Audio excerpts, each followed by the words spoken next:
윤회와 해탈 책에서 지적하셨듯이 무아라면 지금 살고 있는 나는 무엇인가?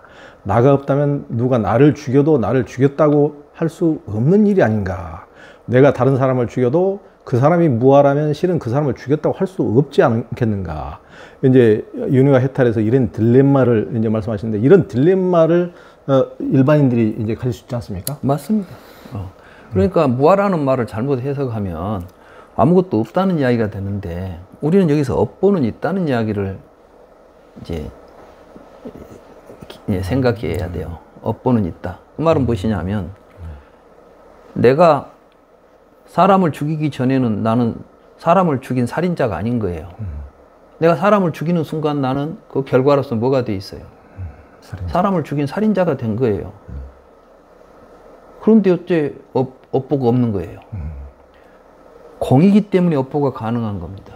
살인자가 살인을 하는 게 아니라 살인했기 때문에 살인자가 되는 것이고, 그러니까 우리는 우리의 삶을 통해서 착한 일을 해야만 착한 사람이 될 수 있는 것이고, 행복한 일을 해야만 행복한 삶을 살 수가 있는 거예요.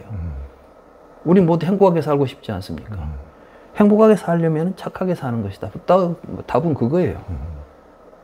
그러지 뭐 죽어서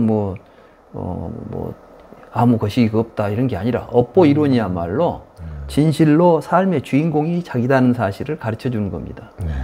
그러니까 나는 세계 속에 살면서 내가 죄를 지으면 누가 나한테 벌을 가할 것이다. 이게 지금까지 세상 사람들이 봤던 인생관들이었어요. 신이 우리를 창조했고, 신이 우리를 위에서 내려다보고 감시하고 있고, 우리가 잘못하면 벌을 주고 착한 일하면 상을 주겠거니. 그러니까 항상 하늘에서 누가 우리를 쳐다본다는 생각을 하고 있으니까 두렵고, 이런 삶을 살잖아요.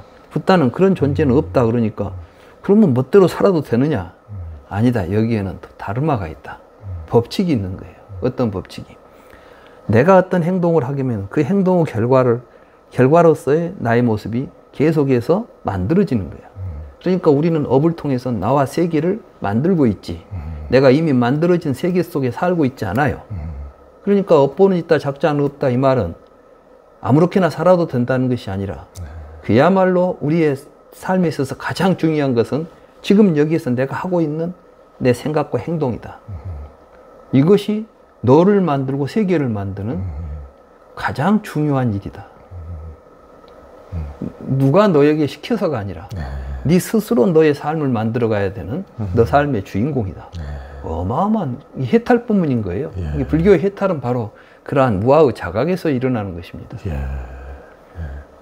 근데 이제 이 질문에서 부처님 당시 그 아리따 존자가 그 세존 부처님께서 말씀하신 그 장애법, 저 감각적 욕망을 추구해도 문제될 것이 없다고 가르쳤다고 이제 또 주장해서 부처님한테 또 꾸중을 듣지 않습니까? 그렇죠. 이게 아리따가 이제, 아리따는 이제 무아를 그런 식으로 해석한 거죠.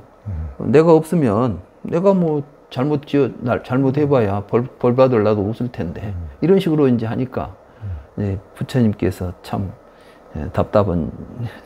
그리고 이제 이게 바로 공의 이해를 잘못하면 뱀의 대가리를 잡아야, 독사의 대가리를 잡아야 되는데, 이게 무아는 독사처럼 굉장히 어리석은 사람들에게는 해를 입힐 수 있는 이야기이기도 해요.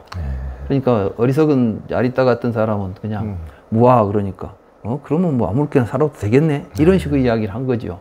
부처님은 이런 멍청한 놈, 지금 뱀 대가리를 잡으라니까 꼬리를 잡아가지고 뱀한테 물렸냐. 이게 무아의 사상은 무아를 정확하게 제대로 파악을 해가지고 바로 내가 주인공으로 살 수 있는 삶을 찾아야 되는데, 아무렇게나 살아도 된다는 식으로 해버리면은 이건 정말 제대로 된 이해라고 할 수가 없는 것이죠.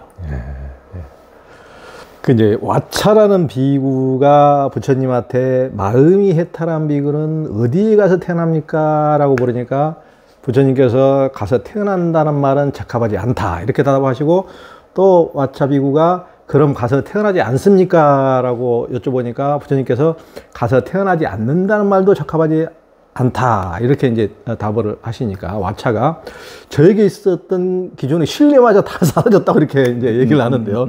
왜 부처님은 그렇게 답했습니까? 아까도 말씀드렸잖아요. 말하자면 생사하는 실체가 있다고 한다면 이놈이 다음에 어디로 갑니까? 그럼 그거 안 가고 딴 데로 갑니까? 이런 식의 이야기는 이걸 전제해서 나온 이야기인데 마음이 해탈한 비구는 뭘 해탈했어요? 나라고 할 만한 것이 없다는 사실을 알고 해탈했는데 아니 갈 놈이 없는데 그놈이 어디로 갔습니까? 어디는 그러면 어디로 그곳에 안 가면 딴 데로 어디로 갔습니까? 이렇게 묻는다는 것은 이제 그러니까 왓자는 부처님이 지금까지 했던 말씀의 의미를 제대로 깨닫지 못하고 자기식으로 계속해서 아 이게 이제 이리 안 가면 저리 가겠구나, 이것이 아니면 저것이겠구나.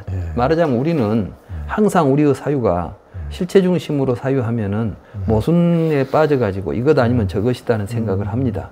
근데 이것도 아니고 저것도 아니다 하면 우리는 그때 당황하지요. 중도를 벗어나면 그렇습니다.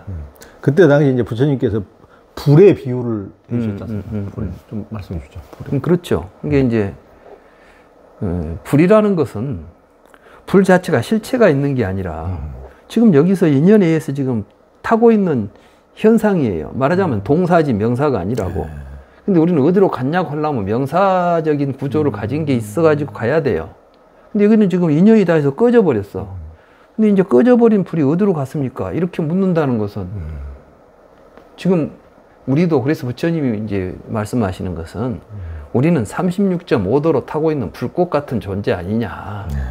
아, 지금 내가 먹고 마시고 호흡하니까 불이 불꽃처럼 타오르니까 뭐 모양이 있으니까 아, 내가 있는 것처럼 보이지만 그건 계속해서 우리가 먹은 음식물이 산화해가지고 안에서 우리가 이제 동화작용이 일어나서 열이 나가지고 움직이고 있는 것 아니에요.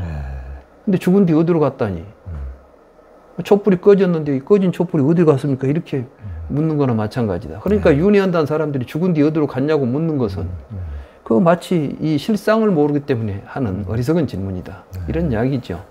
근데 그걸 이제 아비달마에서는 이 촛불이 저 촛불로 옮겨가듯이 상속한다는 거예요. 그러면 이 촛불이 저 불로 옮겨갔으니까 같은 촛불도 아니고 다른 촛불도 아니고 상견도 아니고 단견도 아니다. 막 이런 논리를 펴는 겁니다.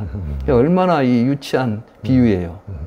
사실은 여기에서 여기서 켜져 있는 촛불조차도 계속해서 기름이 타니까 우리가 촛불이라고 부르지 촛불이 있어서 타고 있질 않아. 근데 그 타고 있는 촛불이 저리 갔다는 말 자체가 촛불에 대한 실상을 모르고 하는 이야기죠. 그러니까 윤회설은 일체법이 연기하고 공하다는 실상을 모르기 때문에 중생들이 일으키는 착각현상입니다. 그런 말씀이죠. 그러니까 이 양초를 켜고 불을 켜고 있다가 이게 이제 참나무 장작에다가 불을 옮겨주면은 거기서 이제 그 불이 있다가 또 참나무 장작에서 불이 타고 있다가 또 소나무 장작에다가 불을 옮겨주면 이제 거기에 이제 하는데 거기서는 이제 이 불이 계속 상속되는 거 아니냐. 그런데 여기도 촛불에만 의지해서 피해 있을 뿐이고 거기도 참나무에만 의지해서 참나무가 꺼지면 그 불 자체도 이제 사라지는 것이고 계속 끊임없이 그때도 켜있는 동안에도 계속 그렇지. 참나무에 붙어 있는 불도 거기 붙어 있는 게 아니라 계속해서 지금 연소하고 있지. 거기에 붙어 있질 않아요. 그러니까 이게 이제 주라는 말이거든. 주라는 것은 거기에 어떤 상태를 가지고 유지하는 시간이 있어야 돼. 근데 아비달마는 그걸 보고 이 찰나라고 생각하니까 짧은 시간 동안 거기에 머무른다고 보는 거예요. 그러니까 이게 아비달마가 무상을 찰나 생멸로 해석한 것부터 사실은 불교를 근본적으로 오해한 겁니다. 지금도 아비달마 이론에는 찰나라는 이야기 많이 쓰지요. 뭐 찰나 생멸한다고. 근데 찰나 생멸론 자체가 붓다가 한 이야기가 아니니까.